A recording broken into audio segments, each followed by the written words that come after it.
I'm CK. Today we've got another one from Erica Synths. This is not part of their Edgy series, which I've done a lot of. This is one of their mainline black modules. This is the Modulator II. It's an LFO and a lot of noise generation with some daughterboards. So we'll put it together, put it in the rack, and see how it sounds. And I hope you enjoy the video. Here's the bag. I picked it up from Amazon and it's fulfilled by Synthrotech. Hopefully all the parts will be here. The last two Synthrotech builds I did not have the correct part count. Pull it out, see what we got. We've got the typical Synthrotech bill of materials. The printing's actually pretty good on this one. They must have replaced their printer, so because I can actually read the colors on the resistor charts. So we've got a bill of material and a noise board bill of material. And then here we have acid board bill of material. So is that 3 boards? We'll see. Let's take a look. Grab out the circuit board and other circuit boards.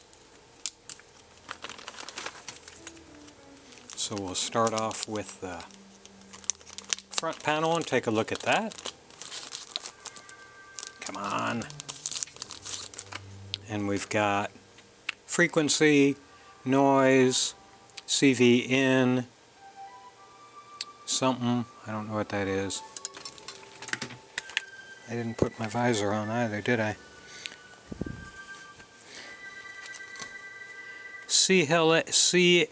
Clock in. Try, pulse, sample, and hold. Look at the main board here.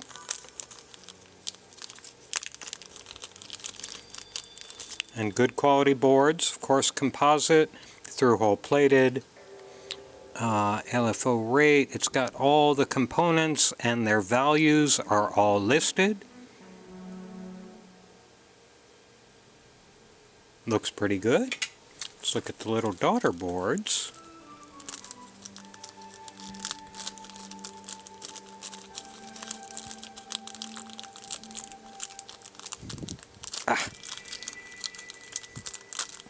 Rip things apart.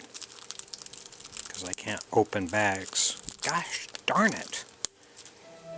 Erica Synths acid noise board.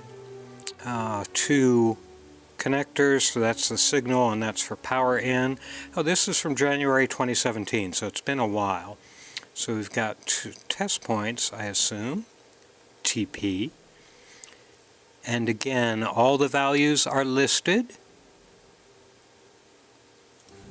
That's the acid board, and I'm just going to go ahead and cut this one open so I don't my scissors are failing me. And this is the noise board. I don't know if they can both be in. It's got a op amp on it. This one has an op amp, a dual op amp, or quad op amp. This has a dual. Let me look at this board again to see how these hook up. I think you can only do, I think it goes here, and you can only do one at a time. You can only put one board on a time, and I'll probably do I don't know. I think I'll do the acid noise one. Just sounds more interesting. So that's pretty straightforward. Oop. Got another note saying if you find something wrong, let us know. I did find something wrong on the last one. I let them know, never got an answer. Power cable, we've got probably a chip in there. Yeah, since there are couple of chips. Here we've got our mechanical bits, pin headers, jacks, and a big knob, and it's nice. It's got a metal insert and a brass set screw. Oh, they didn't take the panel nuts off the jacks. Make lazy me do it. Now we'll look at this, and again I do, here's a, is that a, oh, I'm not sure what that is. We'll figure it out. Let's see. It is,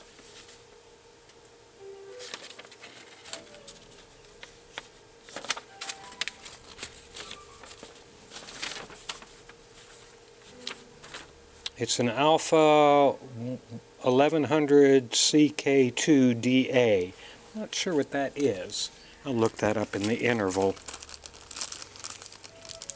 And here they're doing on this what I first encountered with Division 6 kits that I really like, which is all the components are on one piece of, or two pieces in this case, of paper tape. And typically they're in the order that they would be added to the board. So we'll see if that's going to be the case here. And that's it. Nothing too unusual. I'll get the soldering iron heated up, look up, actually while I'm just sitting here, and we went through that pretty quickly, we'll look up Alpha 1100 CK2. See what that is.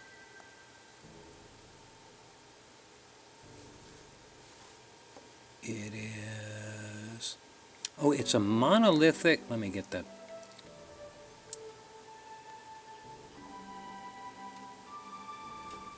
No, that's not it.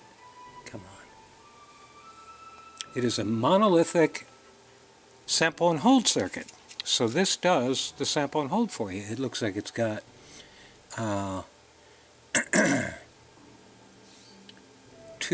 3 op amps inside, a couple of resistors, and a couple of diodes.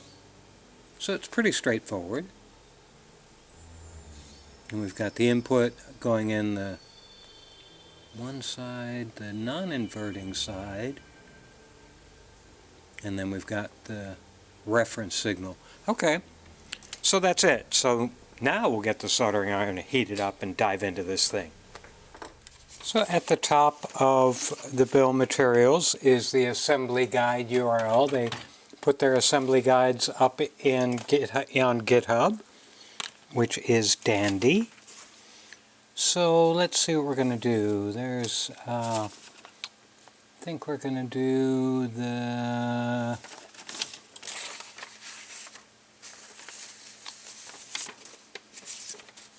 okay, so we've got page 1, 2, 3, and then we've got the acid board and the noise board builds. As I said, I'm probably only going to do the acid board. I might do the noise board, we'll see. So we're going to start with all the diodes, and that's why they're all grouped at this end of the tape, to make it handy for us to find them. And I think this is going to be for the 2 daughter boards. So we'll set that aside for now. I might be wrong in the end, but I don't think so. Let's see. How many of these should there be? Well, there's 17 total minus 2, so there should be 15 of the 4148s. And where's my pointy thing?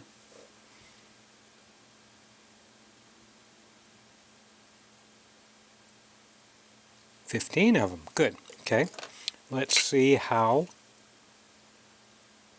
they go on the board. In other words, how closely I have to bend the leads up against the body. And let's find a handy one. Here's a 4148. We can go a little wider. We don't have to bend right up against the body. So we'll do that. Let me get some solder. Where's my solder? And see how the board takes solder. Based on my experience with Erica Synths, it will take solder very well, and it does. And that's pretty much all there is to say about the diodes.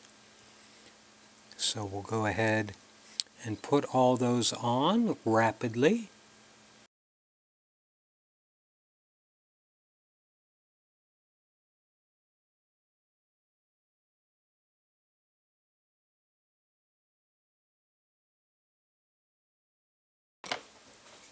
There's the 4148s. Now we'll put in the two polarity protection diodes, which will go over here and here near the power connector.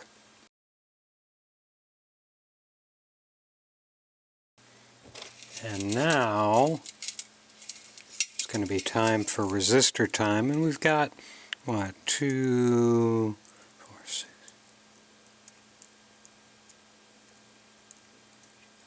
About 30 resistors. I didn't make a precise count because I didn't care that much.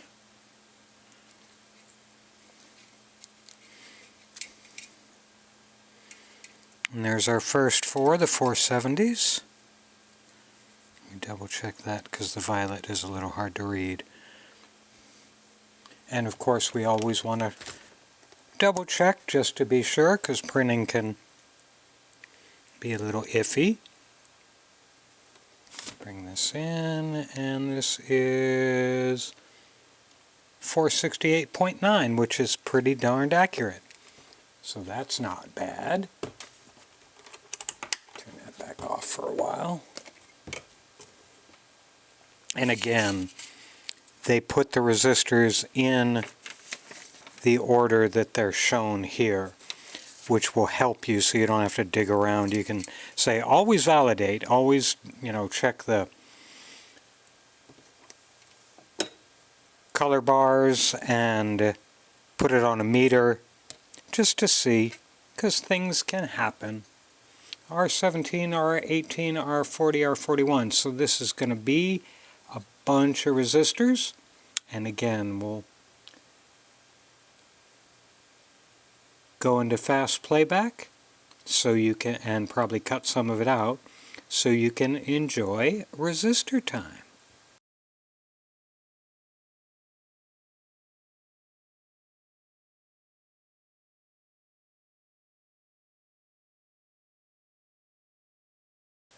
And that's resistor time for tonight. As you'll notice, there's one stand-up resistor here, which, as you know, I'm not a big fan of those, or you might know if you've looked at my channel in the past.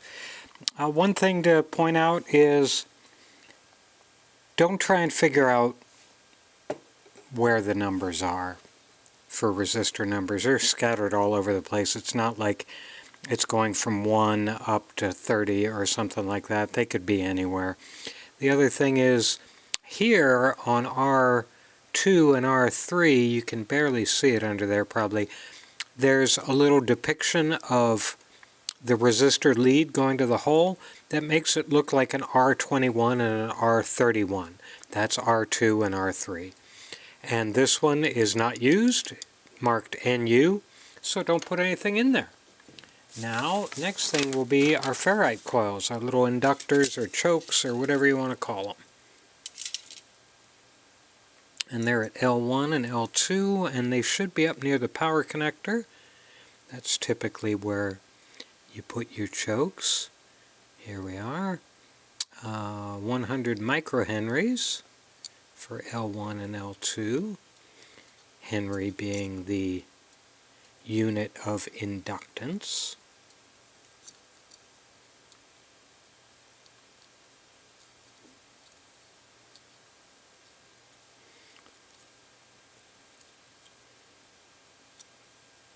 Now we'll put the IC socket on.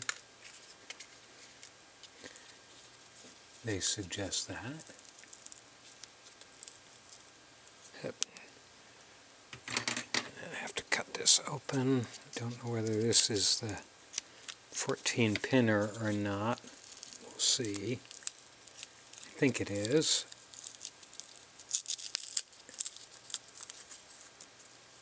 It doesn't much matter because both of them are in there. Okay. That over there. Check the notch. The notch is going the correct way to match the notch on the printing.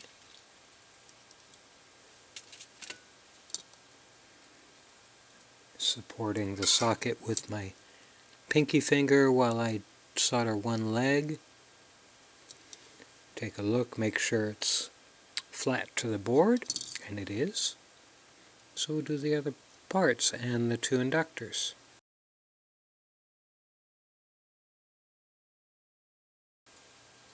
Trim those. Actually, I'll go ahead and put the capacitors on now. And we've got a variety of them. We'll start with our film cap, 22 nanofarad. It is going in C22, and that looks like it's right here.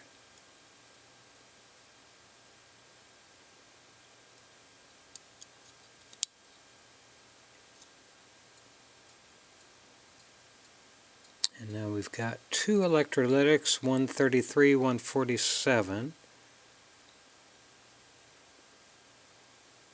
133 247s, not one. Sorry, I'm looking at the page but not reading what it actually says. This is the 33, and the 33 goes somewhere. Oh, they go on the back. I'm sorry. I knew that because I had seen them. Oh, gosh, see, he says solder capacitors in step 2, and then he says solder the capacitors on the back in step 4.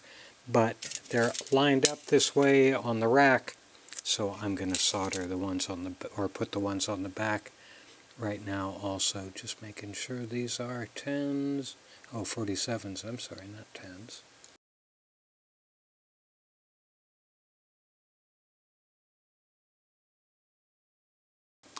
Now, something I don't see a lot on eurorack boards, it's two resettable fuses. And they're up here by the power supply, as you would think, or power connector, as you would think, but that's a lot of paranoia if you're thinking somebody's going to blast enough. What are these rated at? Somebody's going to blast enough in here to pop these resettables. Now we've got most of the stuff on, and let me recycle the cameras. Now before we put the voltage regulators and the LED on, we're going to do the power header and the two pin headers, female. It'll be to connect the daughter boards. And of course we're going to put the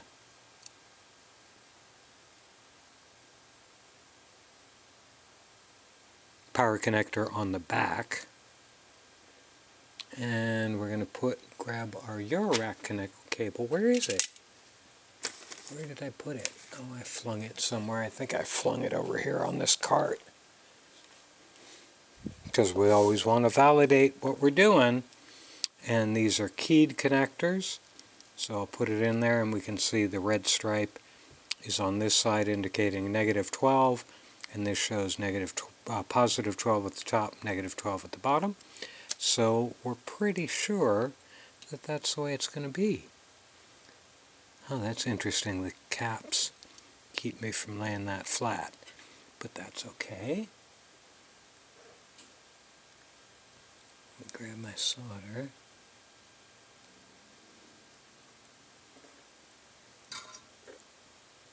again, we'll just put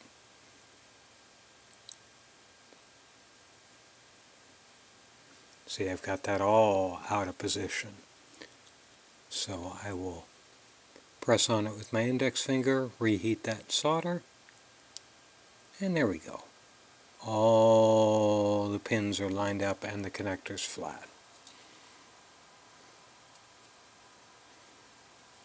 And we're going to put the pin headers on the same way that are going to be getting signal to and from the daughter board and providing power to the daughter board. Now we'll do all those pins on the power connector and the pin headers.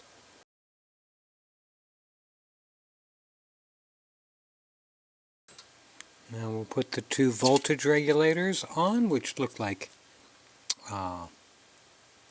transistors, but they're not. They're 3904 voltage regulators. And they have a flat side marked on the circuit board. And the middle leg, the gate, I think, is it the gate on these? Base. Goes forward, not backwards.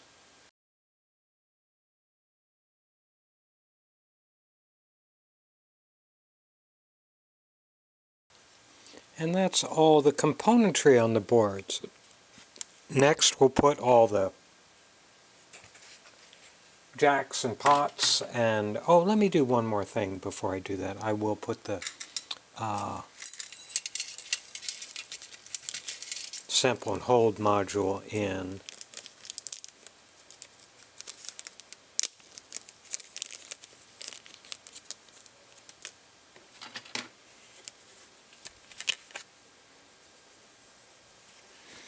Now be careful here.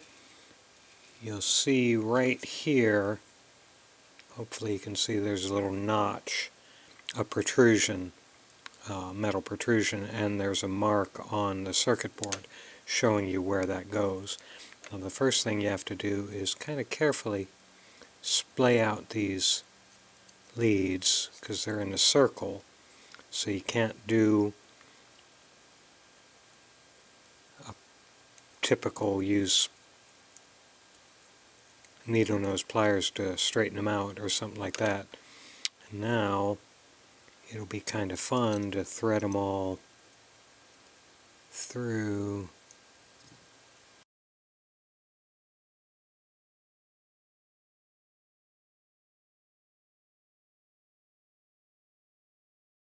Okay, I've got them all in, and I've got the notch pointed to the notch on the board, so the orientation is correct.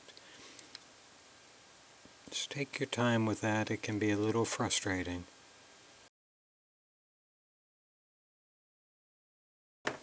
And there we go. Now we've got everything on except the pot and the jacks. But we're not going to do that right now because the cats are scratching at the door because they're hungry. So I'll go feed them. Now we'll put all the hardware bits on the controls and so on. The pot legs are a little bent. Fix that up. Oh, gotta take that. Gotta take the panel nuts off. Okay, I'm gonna take a minute or two to do that, so I'm gonna probably skip the camera or speed it up or do something. Okay, we've got a couple of things here. Where does this trimmer? There's a trimmer pot here. And I'll admit, I don't know where it goes.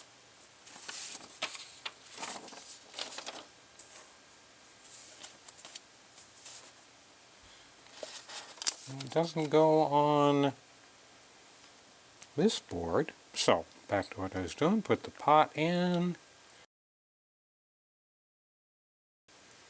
Okay, now we'll put the front panel on top of them to get them all lined up.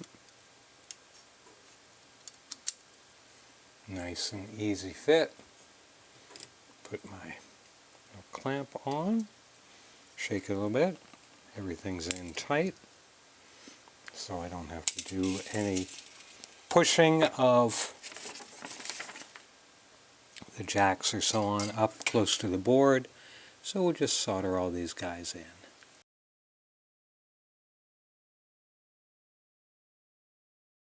Now we'll put all the panel nuts on. I'm guessing that trimmer pot is for. Now I believe if we want to use this as an LFO, we could go ahead and do that right now. But we'll go ahead and build the acid noise box. So I don't see a guide anywhere, but that doesn't matter. This is a relatively straightforward board. We just got to look at the components. We're going to start with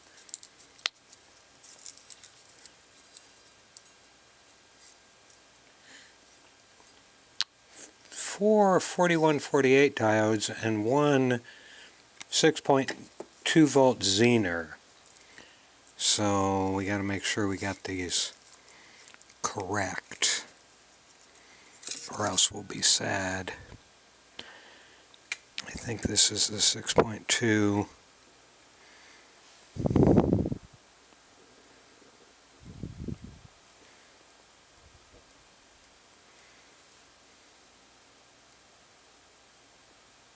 Yeah, that's 6.6 V2. So I'll put that back in the bin so I don't confuse myself, and just double checking that these are all 4148s. 4148. These are not the easiest to see. 4148.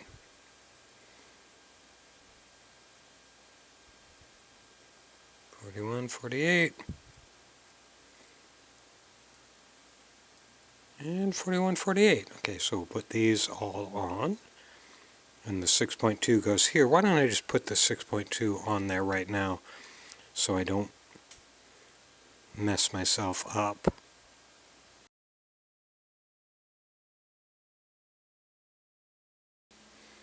Okay, and we've got the 6.2 in, so we'll put in the two ferrite cores right now, the inductors L3 and L4.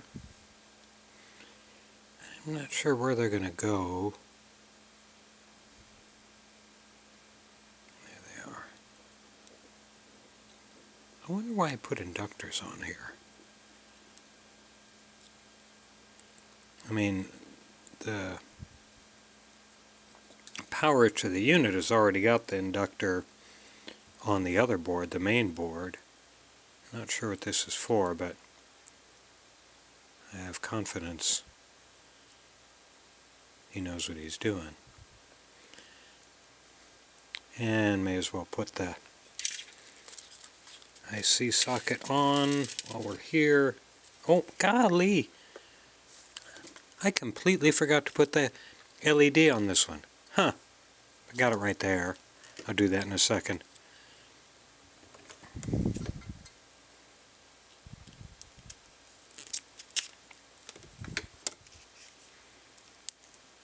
And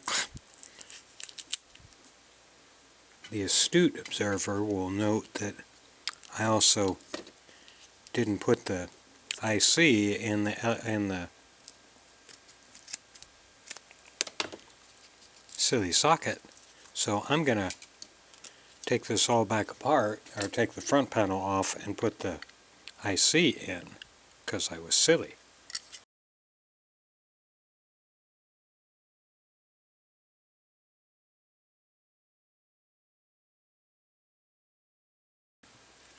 Now we're going to do, now this strip has both sets of parts for both the plain noise one and the acid noise one, which is the one I'm building.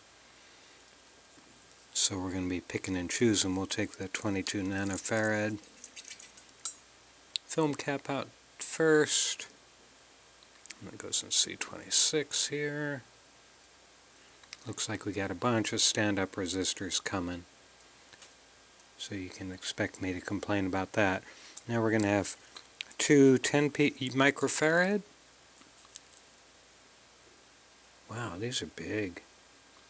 They're 35 volt capable, not 25 or 16. That's pretty big.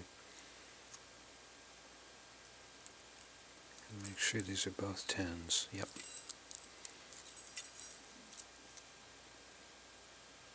Oh no, I'm wrong. They're separated. He's got the 35 volt non-polarized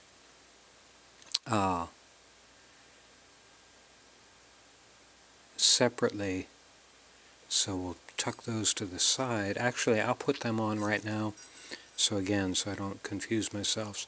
These 35 volts are non-polarized, even though they do have a long leg. They go in C23. Try and stand it up somewhat nicely. And now we'll take our 16 volt electrolytics, which is what you would normally expect. These are those, right? And they are polarized. They go in C16 and C21. I'm sorry, I do not see a C21 on this board. C23, C25, C24, C16, C14, C7, C19, and I don't see a 21.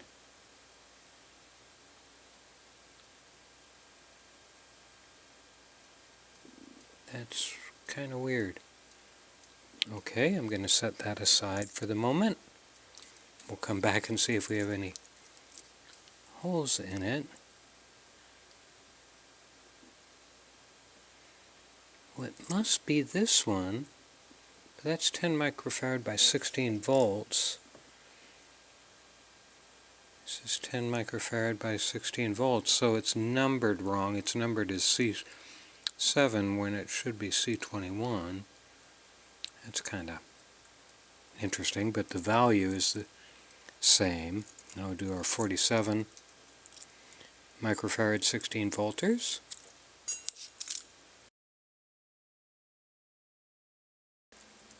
Four 104 decoupling caps right here, which should go around the IC socket most likely.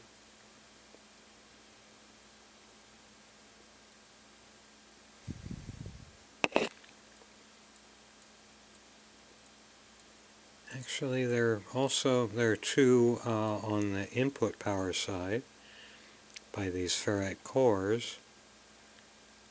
What the?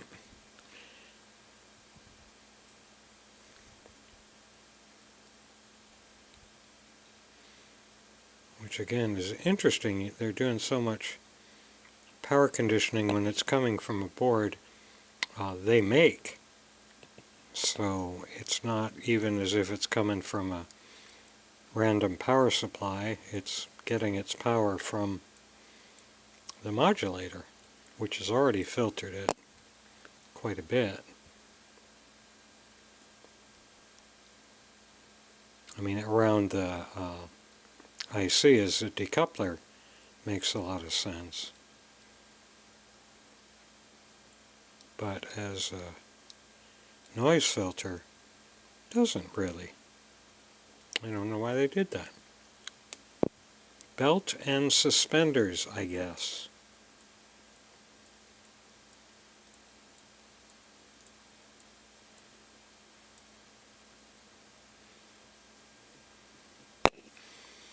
Okay, now, I think we'll go this way in on the resistors, because here are the 4 1Ks.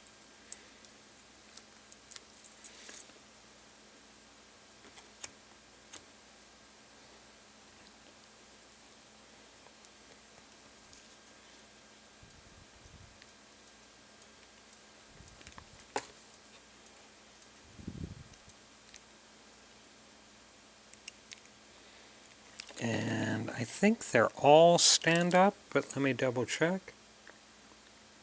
They are all stand-up. Now that, again, I don't like stand-up resistors because I think they can be mishandled and rub against each other and ground out or short out. But I also, on a board like this, it's a little harder to see where they go, because there's so much packed in here. Trying to see where R27 is. Here it is.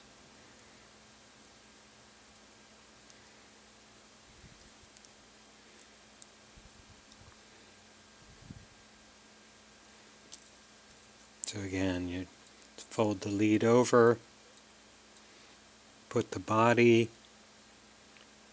this goes in R46 if I can find R46.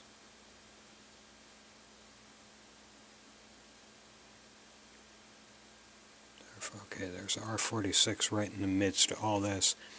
And where the body goes has a heavy circle around it, and then it's got a small line going to the hole that the other end should go in, even though, there it is. Actually, I can't see it. The R46 goes here, so R48 goes there, that one goes there, that one goes there, that one goes there. Where does R46's other end go?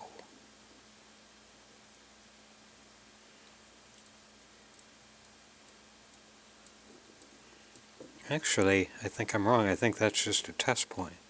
Let me push through that. Yeah, that's, oh, okay. See, this is the problem. I can't really see what's going on here. So it goes in here.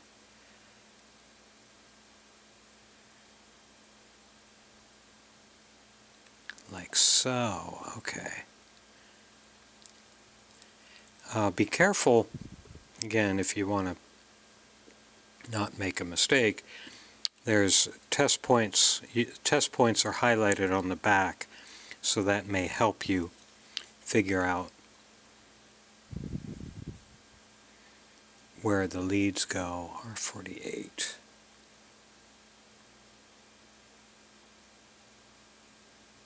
It's going to be R47, and this is R48.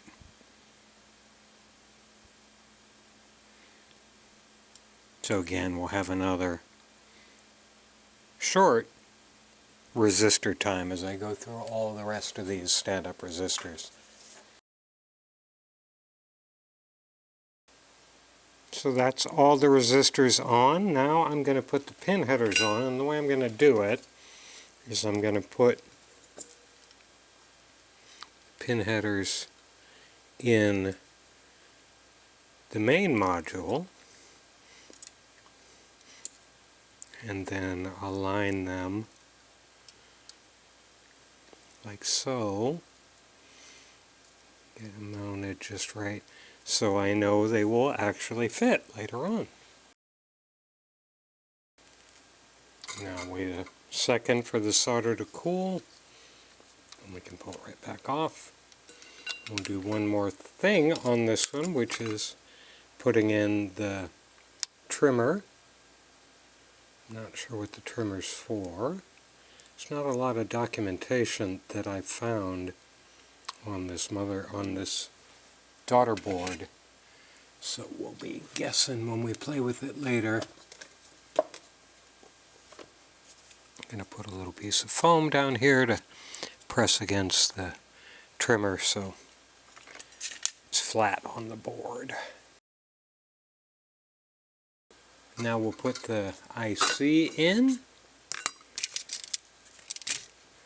Another op amp, a TL074.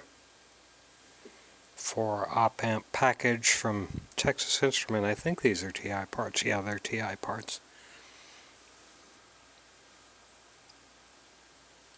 Very handy, again, if you're going to buy some spare chips, buy a bunch of TL072s and 074s if you're doing eurorack, because they're everywhere. Now that is the daughter board. As you can see, it's very tightly packed. So what we're going to do is we're going to test this out. First I'm going to test it without the daughter board, because I'm pretty sure, in fact I'm almost certain, that we'll get obviously our LFO action, but I think we'll also get the noise from these diode ladders that are inside. And then I'll turn the things back off and plug this in, because I don't think this is hot swappable. And give that a try. Then we've also got the regular noise board. I'll probably throw that together off camera and give it a try also when I do this. It's obviously it's a lot fewer components. But that's what I'll be doing. I'll finish this up. I'll do this off camera, put this in the rack, try it out, add this, then maybe add that. So, see ya in the rack. Okay, we're in the rack. Let's power her up, see if anything catches on fire. Nothing caught on fire yet. Looks like it peaks at about 23 milliamps at startup. So on the scope, which I'll bring up right now, the top line is the LFO, the bottom line is the noise. And it looks like it's generating noise right now, but we'll play with the LFO a little bit. So, let me bring this up. It's going to my even VCO, playing a little sequence. So we'll take the LFO output, where is that wire going to? There it is. And put it in frequency modulation. Turn it up. Now that's a little interesting. You may notice right here that the waveform is all jaggy. It's not flat. But it does what you think it would do. I'm going to turn it all the way down and take another LFO and put it in clock in and see if that does anything for me.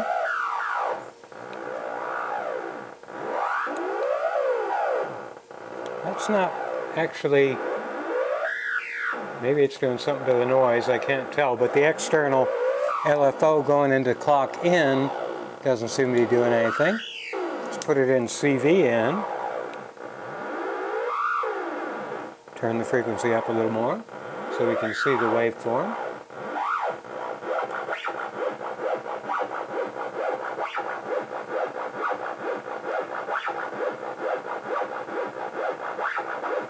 Okay, that doesn't seem to be the external doesn't seem to be doing anything to the LFO. Let's look at the pulse signal.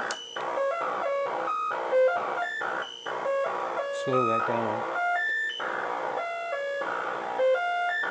It's a, as you can see, it's a sharp pulse up and then a tail off. And you can hear it in the frequency mod. Okay, sample and hold. I'm not sure what this is going to do. Again, I haven't said it. There's scant documentation on this. I couldn't find any documentation on this actual module. There are like 3 of these that they've made. Oh.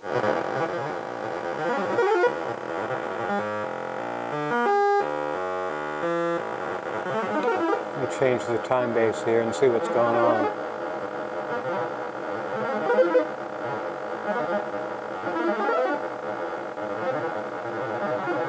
Huh. Well, that's interesting, whatever it is. Let's slow it back down.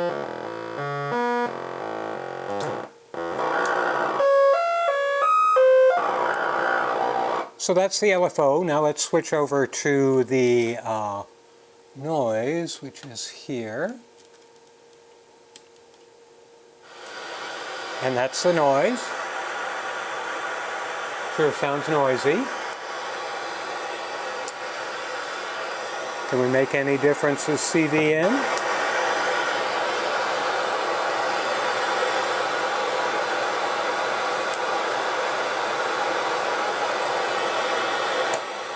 Not hearing any difference with CV in.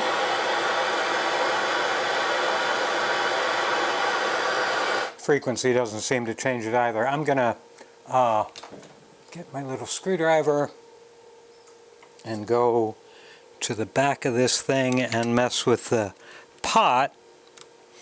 See if that changes anything as we go.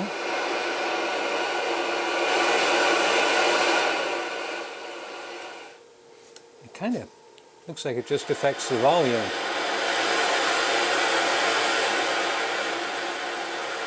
Doesn't affect the tone or the tenor.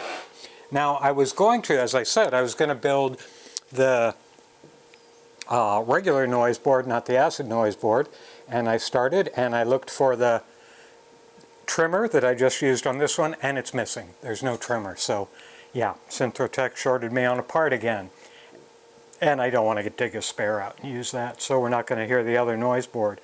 But what I am going to do is, as I said, I'm going to see what the noise sounds like with just the built-in stuff, just the diodes on the built-in stuff, and see what that sounds like. It should sound, that's for sure. Nope, I'm not hearing anything there. Interesting. So we do have to have one of the boards in to make sound. Now where did I just put it, silly thing?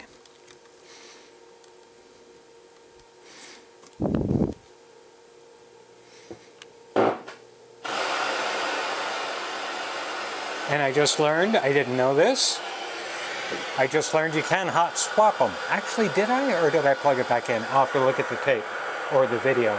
So that's it. It's got some noise, it's got a good little LFO, even though it's very notchy. Again, those, let me back this off a little bit so you can maybe see better. I'm going to turn off the number 2 line and embiggen this. See, there's so many little notches in the trace line. Just very interesting. So again, that's it. And it's a fine little LFO. I've got others that I will probably be using instead. But another relatively straightforward to build module from Erica Synths, even though again the boards are packed very densely, so I wouldn't recommend this as your first kit. And I hope you enjoyed the video.